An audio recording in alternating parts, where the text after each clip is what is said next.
Hello students. तो देखेंगे आज क्लास 10 में मैथमेटिक्स में चैप्टर 2 बहुपद यानी पॉलिनोमियल्स, जो सेकंड चैप्टर हमारा दिया गया है, यानी अध्याय 2 बहुपद पॉलिनोमियल्स के बारे में हम देखेंगे। तो क्या लिखा हुआ है, जैसे पॉलिनोमियल बहुपद। तो बहुपद शब्द हमारे पास क्या होता है, बहुपद तीन प्रकार के होते हैं, यानी होते तो कई प्रकार, लेकिन तीन प्रकार मुख्य रूप से। एक होता है रैखिक बहुपद बोलते हैं इसको, दूसरा होता है द्विघात समीकरण और तीसरा होता है त्रिघात समीकरण। तो हम देखेंगे बहुपद यानी कि जो होता है नंबर 1, नंबर 2 और नंबर 3, ये तीन पॉइंटों को हम जानेंगे। नंबर 1 होता है रैखिक बहुपद और नंबर 2 हमारा होता है द्विघात बहुपद। तो ये होता है एक घातीय, एक इसमें आता है एक घातीय बहुपद, ये होता है द्विघातीय बहुपद,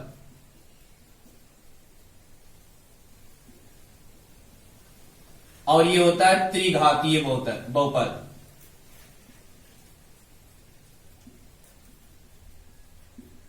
त्रिघातीय बहुपद, तो इसमें जो होता है इसको कहते हैं रैखिक बहुपद।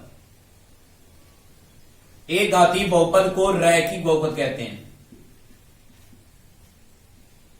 रैखिक बहुपद।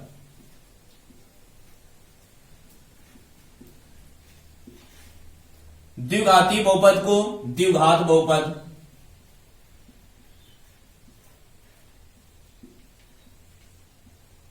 और इसको कहते हैं त्रिघात बहुपद।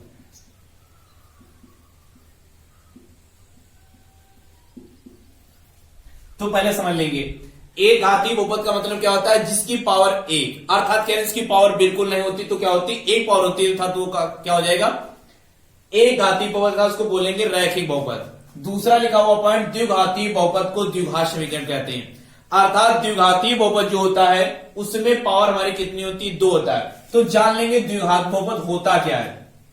समीकरण होती है ax² plus bx plus c equal होता है 0, जहां पर ध्यान से देखेंगे a नॉट इक्वल क्या होता है, 0 होता है। द्विघात बहुपद की परिभाषा, द्विघात बहुपद की समीकरण क्या होती है, a² plus bx plus c equal 0, जहां a नॉट इक्वल क्या होता है, 0 होता है।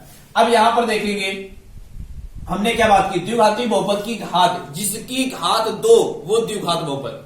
अब देखो इसकी घात कितनी आ रही, 2।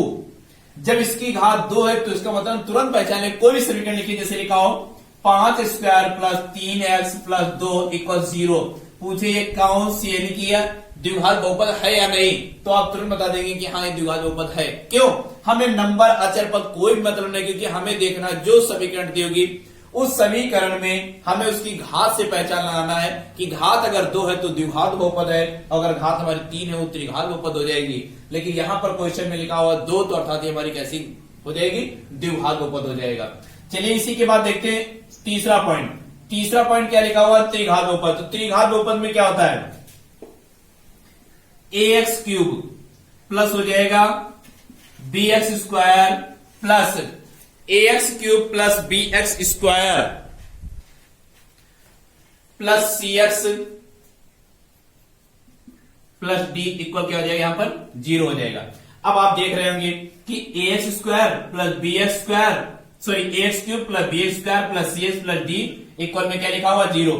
अब देखो त्रिघात बहुपद हमने कहा जिसकी घात 3 वो त्रिघात बहुपद, जिसकी घात 3 वो त्रिघात बहुपद। तो यहां पर भैया देखेंगे कि इसकी घात कितनी आ रही है, 3 आ रही। तो जब 3 लगा हुआ अर्थात पूरी समीकरण हमारी क्या हो जाएगी, त्रिघात बहुपद या त्रिघातीय बहुपद कहलाएगा। और अगर यहां से बंद कर देंगे या ये इतना दिया हो तो ये हमारा कौन सा हो जाएगा, द्विघातीय बहुपद, अर्थात ये हमारा क्या हो जाएगा, द्विघात समीकरण हो जाएगा, द्विघात बहुपद बोलते हैं इसको। उसके बाद में आगे देखेंगे, द्विघात समीकरण में हमारे पास क्या होते हैं, 2 शून्यक होते हैं। कितने होते हैं, द्विघात में 2 शून्यक होते हैं। एक योगफल के लिए होता है, दूसरा हमारा क्या होता है, गुणनफल के लिए।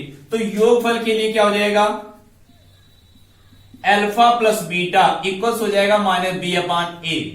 और यही हमारे पास गुणनफल के लिए अगर बात करें तो गुणनफल के लिए क्या हो जाएगा, अल्फा इंटू बीटा अर्थात होता है c/a। ये किसके लिए होगा, अगर द्विघात समीकरण दिए, द्विघात बहुपद हमारे पास दिया गया तो द्विघात बहुपद के शून्य कितने हो जाएंगे? 2 होंगे। एक होगा अल्फा प्लस बीटा, अर्थात होता है शून्यकों का योगफल alpha plus beta upon b upon a, और दूसरा होता है शून्यकों का गुणनफल अर्थात अल्फा इंटू बीटा। क्या हो जाएगा? इक्वल में हो जाएगा सी ए। अब आगे अगर इसी के साथ में बात करें त्रिघात बहुपद की, तो त्रिघात बहुपद में हमारे पास क्या हो जाएगा? 3 होते हैं त्रिघात बहुपद। तो इसी तरीके से आगे जो चैप्टर आप पढ़ेंगे, चैप्टर के साथ में हम त्रिघात बहुपद के बारे में भी चर्चा करेंगे। तो इसके बाद में हम देखेंगे प्रश्नावली 1.1 लिखा हुआ है किसी बहुपद px के लिए y बराबर px का ग्राफ नीचे आकृति में दिया गया है। ये सब आकृतियां बनी हुई है। कह रहा प्रत्येक स्थिति में px के शून्यकों की संख्या ज्ञात कीजिए। हमें करना क्या है कि इसमें शून्यकों की संख्या ज्ञात करना, लेकिन किस पर? x अक्ष पर। मतलब जो ये रेखा खींची, देखो ये तो सभी लोग जानते हो कि जो ये रेखा हो गई ये y होती है अक्ष की, ये x अक्ष की होती है। तो हमें x अक्ष पर ज्ञात करना है शून्य। तो जहां पर जैसे ये जो लाइनें खींची, ये लाइन खींची हुई, ये जो इस तरीके सर्कल बना हुआ है, इस तरीके से डिजाइन बना हुआ है, पहले डिजाइन कह लें, ये जो बना हुआ है, तो ये जहां जहां पर x वाले अक्ष पर टच करेंगी तो वो शून्य गिना जाएगा, यानी काउंट किया जाएगा। अगर y पर आ रहे हैं तो हम उस शून्य को काउंट नहीं करेंगे, यानी जो जहां पर टच कर रहा हूं वहां पर हम उसे गिनेंगे नहीं। जैसे ये x अक्ष है, अब ये y पर लाइन खींची हुई, तो यहां पर क्या हो जाएगा? जो y पर है x पर नहीं, तो अर्थात शून्य कितना हो जाएगा? 0 हो जाएगा। क्या हो जाएगा? 0 हो जाएगा, क्योंकि x अक्ष पर कहीं पर भी नहीं काट रहा है। जब x अक्ष पर कहीं पर भी नहीं काटेगा तो उसका शून्य क्या हो जाएगा? 0। तो हम सीधे लिख देंगे इसका शून्य क्या हो जाएगा? 0। शून्य बराबर क्या हो जाएगा? शून्य, यानी x अक्ष पर शून्य, x अक्ष पर शून्य बराबर क्या हो जाएगा? 0 हो जाएगा। अगला सेकेंड इसी का दिया गया है। अब देखो x पे लाइन कहां पर? एक तो ये टच कर रही, दूसरी कहीं पर टच कर रही नहीं, y पर टच कर, तो इसका शून्य क्या हो जाएगा? x अक्ष पर शून्य बराबर क्या हो जाएगा? 1 हो जाएगा। यहां पर क्या हो गया? ये 0 हो गया, और यहां पर क्या हो जाएगा? 1। अगला पॉइंट थर्ड आता है, तो थर्ड पर देखेंगे, एक ये टच कर रहा है, एक ये टच कर रहा है, और एक ये टच कर रहा है। तो कितनी जगह पर टच कर रहा है? 3 जगहों पर, अर्थात शून्य कितने हो जाएंगे? 3। तो लिखेंगे x अक्ष पर शून्य बराबर कितने हो जाएंगे? 3। ये 3 हो गए। उसके बाद चौथा देखेंगे पार्ट दिया है, तो यहां पर कितनी जगह टच कर रहा है? 1 2। कितनी जगह टच कर रहा है? 2 जगह। तो x अक्ष पर शून्य बराबर कितने हो जाएंगे? 1 2। कितने हो जाएंगे? 2 हो जाएंगे। क्लियर हुआ? आगे आ जाएंगे 5 नंबर में, तो यहां पर देखेंगे x अक्ष पर शून्य